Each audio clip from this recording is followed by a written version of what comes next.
हाय दोस्तों, मैं हरिओम आंजना यूट्यूब के इस चैनल पर आप सभी का स्वागत करता हूं। हम औसत के बेसिक कॉन्सेप्ट को कल हमने देखा था। आज हम इसके आगे के कॉन्सेप्ट को देखते हुए प्रश्न के साथ में आगे बढ़ेंगे, यानी कि प्रश्न को कॉन्सेप्ट के साथ में समझते हुए आगे बढ़ेंगे। साथ ही साथ हम देखेंगे यदि आज हमारे कुछ क्वेश्चन बनने की कोशिश होगी तो हम उसको भी आज करने की कोशिश करेंगे। कल मैंने आपको बताया था औसत, यानी कि एवरेज में मैंने आपको बताया था कि औसत होता क्या है। औसत में मैंने कल आपको बताया था कि औसत जितनी भी संख्या दे रखी है उन सारी संख्याओं का सम अपोन में, यानी कि बटे में वो सारी संख्याएं आती है। वो सारी संख्याएं नहीं आती, जितनी संख्याएं होती है। यदि 20 संख्या है तो 20 संख्या को नीचे लिखते हैं, यानी कि नंबर लिखते हैं उनका। ठीक है, वो चीजें हम नीचे भाग दे देते हैं उससे, तो हमारा औसत निकल कर आ जाता है। मैंने कॉन्सेप्ट को समझाया था कि किस तरीके से लिखा जाता है, किस तरीके से किस चीज को हम नीचे लिखते हैं। उस चीज पर बात ना करते हुए आज हम आगे बढ़ेंगे और देखेंगे आगे के कॉन्सेप्ट को कि कहां पर क्या चीजें और आती है। हम देखेंगे आज, कल हमने देखा था कि कोई सी भी संख्या है, मान लो कल मैंने बताया था 1 से 87 तक यदि इवन नंबर, तो उन संख्याओं का औसत क्या होगा, तो वो मैंने कल बता दिया था। लेकिन आज हम देखेंगे यदि हमें बोला जाए कि प्रश्न में बोला जाएगा प्रथम 138 पूर्ण संख्याओं का औसत एवरेज, यानी कि औसत क्या होगा, ऐसा बोला जाए। जब बोला जाए पूर्ण संख्या, कल मैंने बताया था आपको, एक बात बताई थी प्राकृतिक संख्या। तो मैंने आपको बताया था कि प्राकृतिक संख्या बोला जाए यानी कि वह संख्या 1 से स्टार्टिंग होगी, लेकिन यहाँ पर प्राकृतिक संख्या ना बोलते हुए पूर्ण संख्या का बोला गया है। यानी कि पूर्ण संख्या क्या होगी, यदि उसमें 0 भी ऐड कर दिया जाए तो हम उन संख्याओं को पूर्ण संख्या कहेंगे।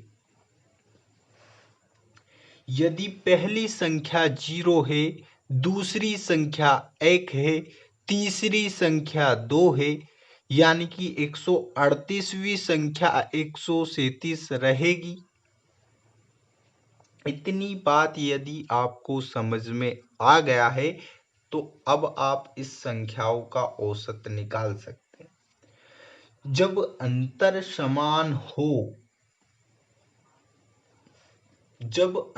समान हो तब मैंने आपको बताया था कि आपको एवरेज निकालना है, तो प्रथम संख्या प्लस अंतिम संख्या बटे 2 लिखेंगे, यानी कि 68.5 इस संख्या का औसत आएगा।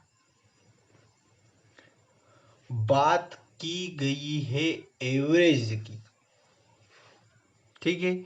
यदि जोड़ का पूछा जाता तो इस 0 से मतलब नहीं रहता, क्योंकि किसी भी संख्या में यदि 0 को जोड़ा जाता है तो वह संख्या वही प्राप्त होती है। लेकिन जब हम बात करते हैं एवरेज की, यानी कि एक व्यक्ति के पास 0 रुपए हैं, एक व्यक्ति के पास 2 रुपए हैं, एक व्यक्ति के पास 3 रुपए है और एक व्यक्ति के पास 5 रुपए हैं।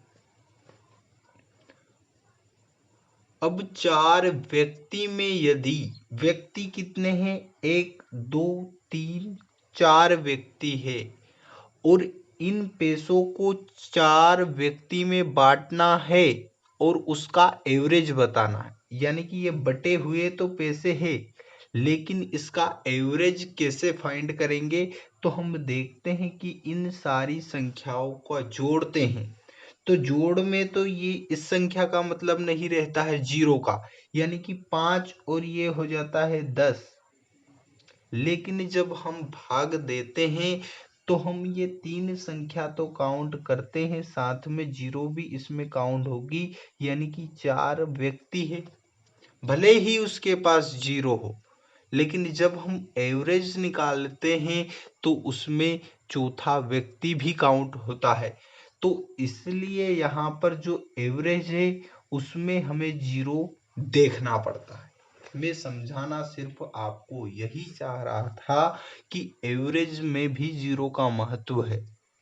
और कल जब हमने एवरेज निकाला तो पहले हमने जो एवरेज माना, यदि वो उसके बराबर भी है तो उस संख्या को हमने जीरो लिखा।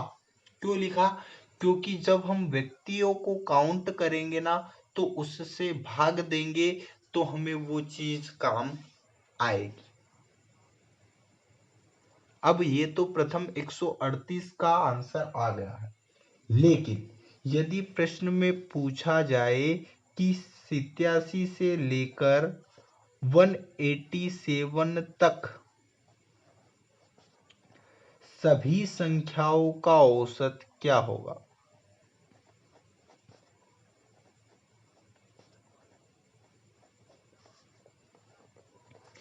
क्या बोला जाएगा?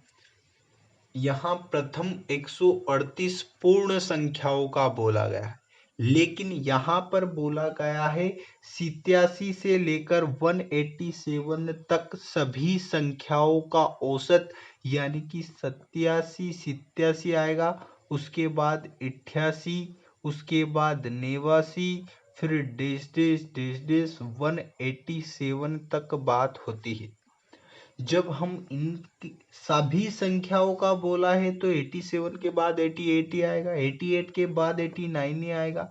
अंतर की जब हम बात करते हैं तो सारी संख्याओं में अंतर समान रहता है, और जब अंतर समान रहता है और हमें एवरेज निकालना है तो हम निकालते हैं प्रथम संख्या प्लस अंतिम संख्या बटे 2 लिखते हैं, यानी कि 270/2, यानी कि 135 हमारा करेक्ट आंसर रहेगा। आ रहा है समझ में? ये तो बात हो गई एवरेज की, लेकिन एवरेज में ही घुमा के पूछ लिया जाए, संख्या का ना बोलते हुए बोला जाएगा कि किसी भी वर्ग संख्याओं का औसत ज्ञात कीजिए, किसी भी वर्ग संख्याओं का औसत।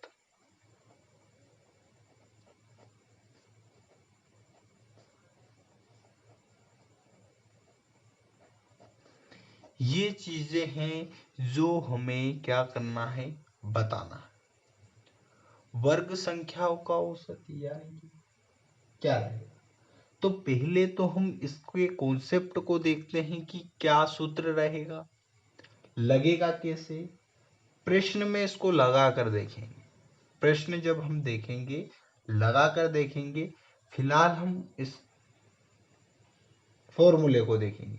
यदि बोला जाए n प्राकृतिक संख्याओं का एवरेज, n प्राकृतिक संख्याओं का संख्या के वर्गों का एवरेज, वर्ग की बात हो रही है तो वर्गों का एवरेज यानी कि औसत क्या होगा, यानी कि हमें ज्ञात करना है समेशन n स्क्वायर, और वो होता है, यदि हम बात करें प्राकृतिक संख्याओं के वर्गों के योग की, तो वर्गों का योग होता है n n+1 2n+1 बाई 6, ये तो हो जाता है एवरेज, नहीं सॉरी योग। और योग बटे हम बात करते हैं जितनी भी संख्या रहेगी उससे यदि हम भाग दे दें तो हमारा एवरेज निकल के आ जाएगा। यानी कि एवरेज का फॉर्मूला n+1 2n+1 बाई 6, ये हमारा फॉर्मूला रहेगा एवरेज का। ये बात तो यहां तक समझ में आ गई होगी। अब ये तो बात हो गई वर्ग की। यदि घन का पूछ लिया जाए तो किसी भी घन संख्याओं का औसत, यानी कि n प्राकृतिक घन संख्याओं का औसत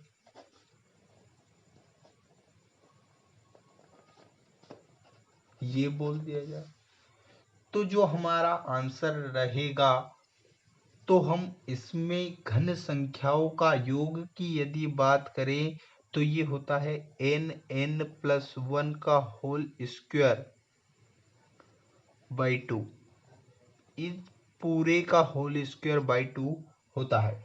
और यदि हम बात कर ले इसके एवरेज की, ये तो योग होता है, और योग बटे टोटल संख्या से यदि हम भाग दे दें तो हमारा क्या निकल के आता है एवरेज। यानी कि ये तो हो जाएगा n² n+1 का होल स्क्वायर बटे 2 दूनी 4, और ये n ऊपर चले जाएगा, n से n कट गया, यानी कि n+1 का होल स्क्वायर बाई 4 हमारा क्या हो जाएगा एवरेज हो जाएगा। अब हम बढ़ते हैं प्रश्न की ओर। बोला जाए हमसे प्रश्न में कि प्रथम 100 धन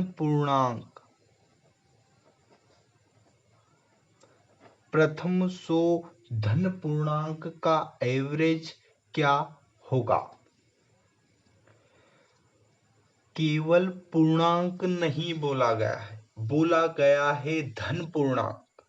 तो क्या हम धन पूर्णांक में 0 को धन में मानेंगे या ऋण में मानेंगे।